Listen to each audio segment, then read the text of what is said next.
A defining vote and a defining moment for MEP Peter Liese. Earlier this year, Parliament's Environment Committee voted through amendments to legislation on Europe's CO2 emissions trading system, in effect more broadly covering aviation emissions.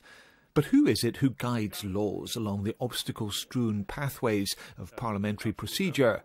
Step up Mr. Liese as the rapporteur. The rapporteur needs to create a united Parliament's position and then broker an agreement with the Council and Commission. You need, first of all, to know a lot on the file, so to understand what it's about.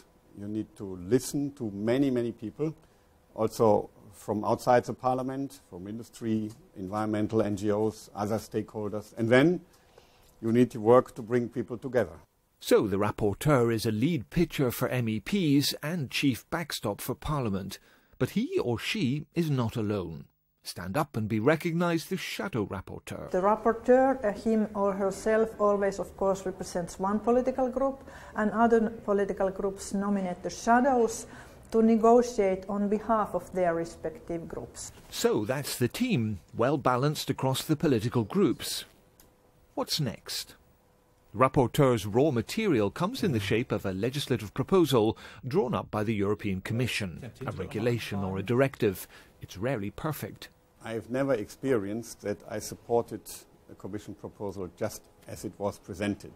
We always work on amendments and the final agreement is always different.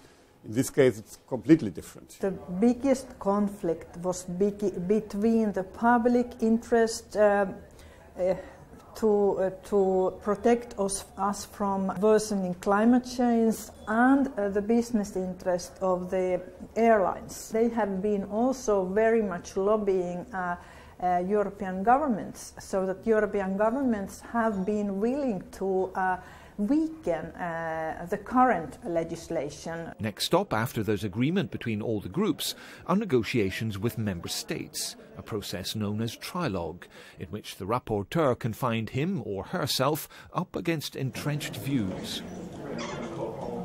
We had a very strong position from the Council, not willing to accept any movement. Of course, we couldn't accept this. We are there to negotiate and not to just accept the Council's position.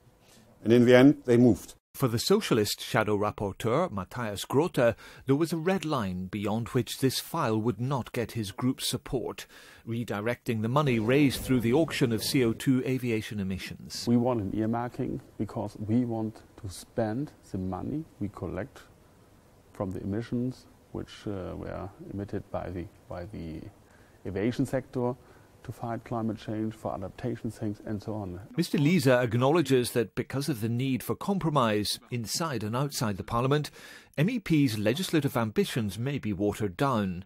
Nonetheless, he says, advances have been made step by step, and that's the way European politics work.